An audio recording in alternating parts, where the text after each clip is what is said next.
best entertainment on the earth. Tune in for Comics with Perch.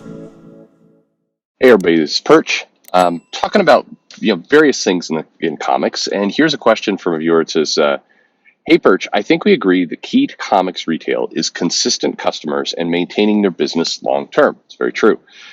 Is the best way to do this to decentralize the universes? When I got into comics, my hope was that I'd be able to pick out my favorite heroes, sub to their title, and not have to buy anything else unless I wanted to. It wasn't long before I was having to read this and that to tie in or sub to another series or event just to keep up with and have my ongoings make sense.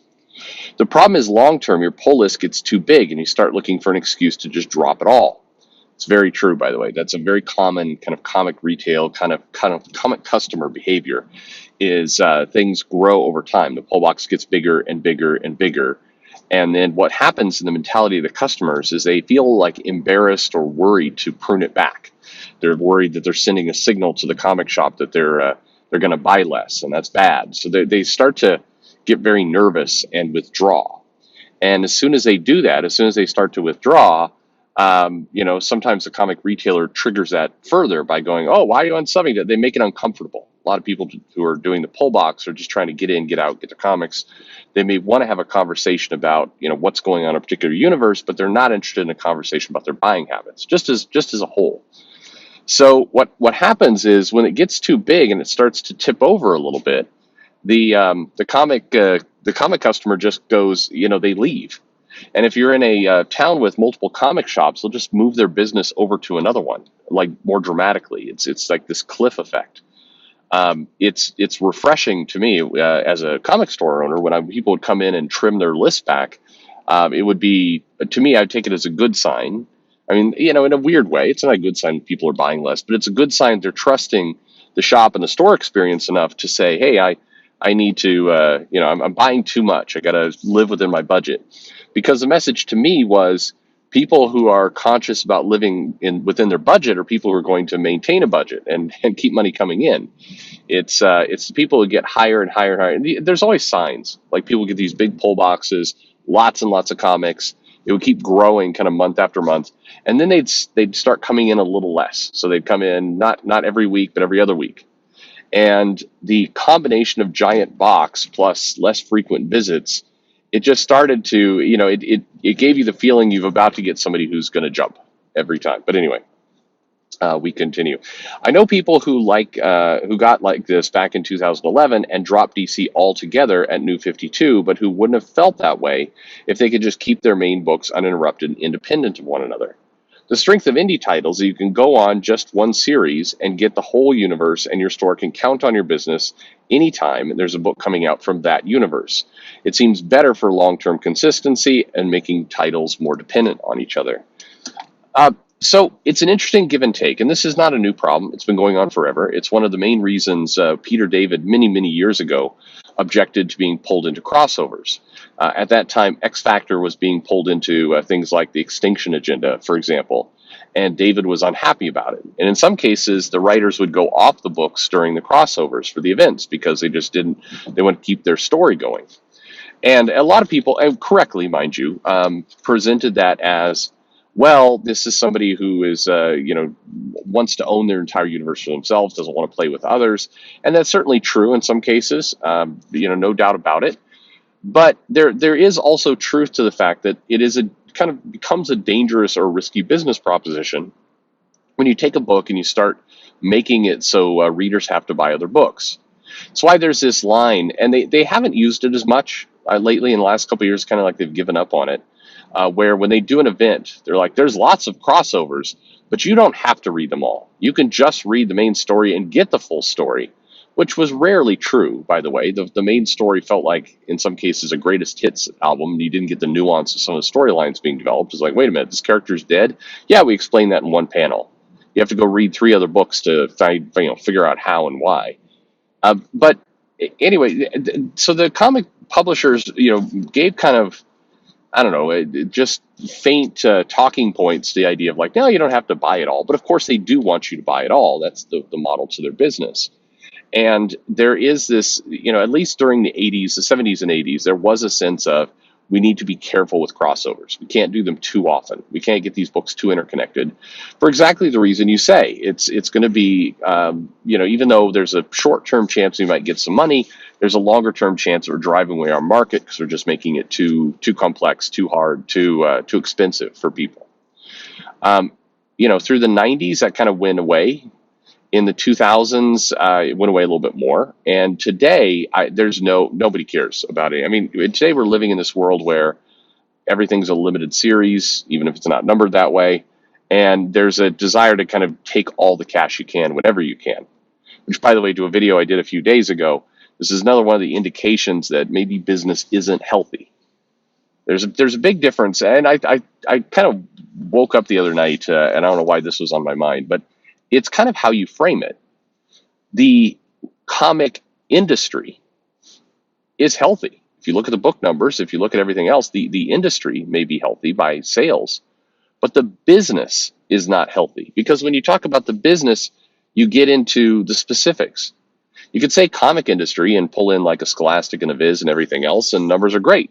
But if you look at the Marvel business, you can say, well, that doesn't appear healthy. I don't know. I'm not totally sold on that, but I think there's just different ways you can cut this and look at it. Anyway, not going down that topic again. Kind of back to your mail.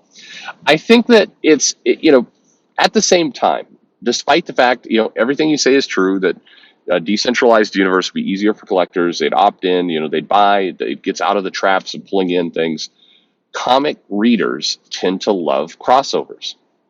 There's a reason why comic companies started doing it more. It's because people bought it and people liked it. And they would ask for it. There's a reason why events keep happening. It's because people buy in and people want to see it. We've trained the comic reader audience to want this kind of stuff. The challenge is just when to give the readers what they're asking for and when to show some restraint so they keep asking for more. It's not not giving the readers what they want. It's saying, hey, the readers would really love to see Wolverine cross over the Punisher. Maybe we should make a mini series to do that. Maybe we should have the Punisher come into Wolverine's title and guest star there. Maybe we shouldn't do a multi-part 5-issue crossover between both books that also includes an Alpha and Omega title that you also have to buy and all this kind of stuff. Like maybe we shouldn't do that. But of course, the counter argument to that is, hey, people are showing up with cash in hand buying this, and as long as they're doing it, we should keep doing it. And this gets to the bigger problem with the comic business as Marvel and DC are executing it today, in that there's a lot of their planning and their thinking and their strategies that are all around short-term money. There's not a long-term commitment. There's not it's just short-term. And this is a problem. It's a big problem. Because once you're fully into that short-term world, it's hard to detach yourself out of it. Because if you shift to more sustainable, longer-term business, you're going to suffer in the short term. A lot of the variant practices, a lot of the crossovers, a lot of the events, a lot of all the things that are irritating you and making you think about abandoning comics is what's giving them the extra 20% to keep their business, moving and rolling around and not looking like a horror show. If they say, okay, look, we've got to retrench and move back. We've got to think about lowering the cost of comics. We've got to think about doing less crossovers. We've got to think about having more restraint from events. Then the immediate impact is going to be less money. And this gets to the longer term, shorter term part of the picture. If you look at it and you say, look, we've got the cash to survive 5 years. We want a business that we can grow upon, a business that isn't built on kind of panicky, shaky stuff. So therefore, yeah, we're going to take a hit in this next year or maybe 2 years because we're going to build a stronger foundation. It's easy to say. As a business, it's very hard to do. Not a lot of companies' management will be excited about the idea of just losing money for a couple of years while you recalibrate your business. They don't like it. And, I understand the dilemma. You can try kind of easing back on it one step at a time, but that also then protracts your transition. It makes it longer. And if something else comes in like a recession or, your competitor just gets better at what they do, then, potentially it leaves you vulnerable during that longer transition. Generally speaking, if you have a better business plan you want to move to, the right time to execute it was yesterday. And if not yesterday, today. That's kind of the whole point. You gotta, if it's not a good idea to get a great business plan, then sit on it or slowly milk it out over 2 years, because someone will come around and steal it, or business conditions will change and your business plan no longer works. So this is the crux of the problem with comics. They have to change. There are things they need to do. But I see a lot of videos. I see people going, "Well, comics just need to be cheaper." If it was up to me, I'd put like Peter Samedi in charge of DC and Richard Meyer in charge of Marvel, and I'd charge 99 cents for all the books, and that would fix everything. It's like, well, the problem there is that the cash drop at going to 99 cents would be catastrophic. And if you're not ready for that, you're going to tip over both shops and the publisher. They're not going to be able to survive. They're going to have to commit to losing money. Now, you could bring an argument to say, yeah, but if they did that, more customers would come in. And I think you're right, they would. But that's where you need to have a distribution plan to serve those more customers. And you have to realize that new customers are not just going to immediately walk in the store and start buying stuff. There's this I had a pretty intense argument with a guy. I finally just muted him because he wouldn't shut up about it. But it was, if the comic price dropped in half tomorrow, the comic book readership would double tomorrow. And that's fantasy thinking. That's not how it works. There's not a bunch of customers who are standing outside the comic shop going, "Man, I'd sure like to go in there and buy more, but it's too expensive." People know comics are too expensive. People who are going to the comic shop already are cutting back, but they're not cutting back double. They're not cutting back enough to make up for the shortfall. By the way, it wouldn't be double because your margin would be significantly less. So it's more like you need to sell triple to make the same money you make today because of the lower price point. Because remember, your printing costs aren't changing. Even if you go to newsprint, your printing costs at Marvel are not going to change substantially. They would go down a little bit, but this is where math is important.